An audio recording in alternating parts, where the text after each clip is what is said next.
स्वर्गीय शिवचंद जी माथुर, जो पूर्व मुख्यमंत्री, पूर्व राज्यपाल, बहुत वरिष्ठ नेता, अच्छे प्रशासक, उनके चरणों में पुष्पांजलि अर्पित करते हुए आज के समारोह की मुख्य अतिथि हम सबके नेता, युवाओं के नेता, जिनके बारे में अभी राजू साहब बोल रहे थे, सचिन पायलट जी,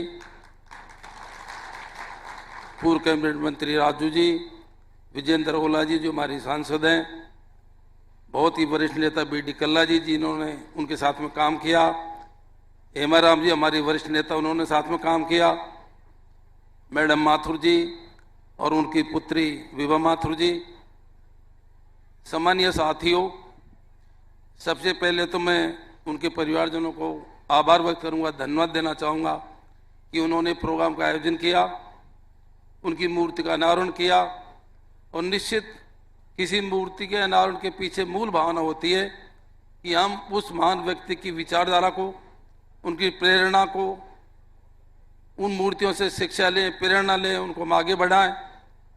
माथुर साहब के बारे में जो लोगों ने उनके साथ में काम किया है, अच्छे प्रशासक थे, उन्होंने बहुत काम शिक्षा के क्षेत्र में किया, रोजगार के क्षेत्र में काम किया। और मैं समझता हूं कि औद्योगिक क्षेत्र के मामले में जो जरूरत है, भीलवाड़ा आज इस क्षितिज पर, राजस्थान में उन्होंने उद्योगों को बहुत बढ़ावा दिया। बालिका शिक्षा को आप देख रहे हैं, उनके जिसको आज उनके परिवार वाले यहाँ तक उसको और आगे बढ़ा रहे हैं। मुझे भी उनके साथ में बहुत पहले की बात आज मैं बता रहा था सचिन जी को, पायलट साहब को, 1985 में जब वो दौर था, पैसा बहुत कम हुआ करता था और हमारे दौसा जिले में भी स्वर्गीय राजेश पायलट केंद्र मंत्री हुआ करते थे। एक हमारे ब्रिज था, बाणगंगा ब्रिज, और वो हमारे पूरे जिले के 2 भाग कर देता था, 4 माह तक रास्ते बंद रहते थे। वर्तमान में तो कोई कहीं भी ब्रिज बन जाता है, खूब पैसा, खूब स्थितियां हैं। और मैं वहां सर्विस करता था जब माथुर साहब को स्वर्गीय राजेश पायलट जी शिलान्यास पे लेके गए थे। और बहुत बड़ा ब्रिज जिसको आज भी सारी जनता याद करती है, उनके कार्यकाल में बना था और उसमें राष्ट्रपति हमारे आए थे। तो मैं समझता हूं कि उन्होंने चाहे विकास का क्षेत्र हो, चाहे शिक्षा का क्षेत्र हो, चाहे उद्योग का क्षेत्र हो, सारे क्षेत्रों में काम किया। और सबसे बड़ी बात है, एक अनुशासित, 3 से लेकर 8 तक फिर मैं विधायक बन गया था। मेरे से कोई उनकी ज्यादा जान पहचान नहीं थी, लेकिन हम हाउस में उनको देखते थे, एक अनुशासित नेता, एक सिद्धांतवादी नेता, एक रिजर्व नेता, जिनसे सबको प्रेरणा लेने की जरूरत है। और नैतिकता, जैसा भी बता रहे थे ओला जी, मुख्यमंत्री पद से 2 बार इस्तीफा। देखो कितना चेंज आ गया राजनीति में, उस टाइम की में अब की में। थोड़ी गलती पे अपने पद से इस्तीफा।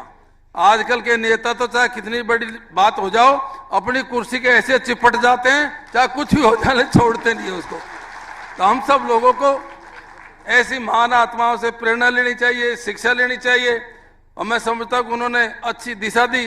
उनके ससुर साहब के बारे में, माणक सिंह जी के बारे में बता रहे थे कि किसानों के लिए बहुत आंदोलन किया, आजादी से पहले उनको जमीनों का हक दिलाए। ये सारी बातें हैं। तो जितने भी यहाँ हमारे साथी पधारे हैं, हम उनसे उम्मीद करते हैं कि आप उनके जीवन से प्रेरणा लें, ताकि हम हमारे प्रदेश को अच्छी दिशा दे सकें। देखो, योग्यता का कोई वो नहीं होता।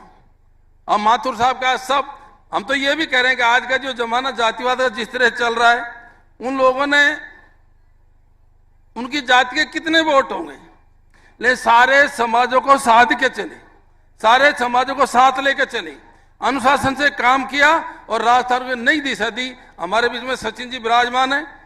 मैं समझता हूं उनमें काफी ऐसे गुण हैं, सबको साथ लेने की क्षमता है, राजस्थान को अच्छी दिशा देने की क्षमता है। तो हम सब मिलकर अच्छी राजनीति करेंगे तो निश्चित हमारा प्रदेश का भला होगा। और इस अवसर पर हमको सम्मानीय माथुर साहब से प्रेरणा लेनी चाहिए। बहुत बहुत धन्यवाद। जय हिंद, जय भारत, राम राम।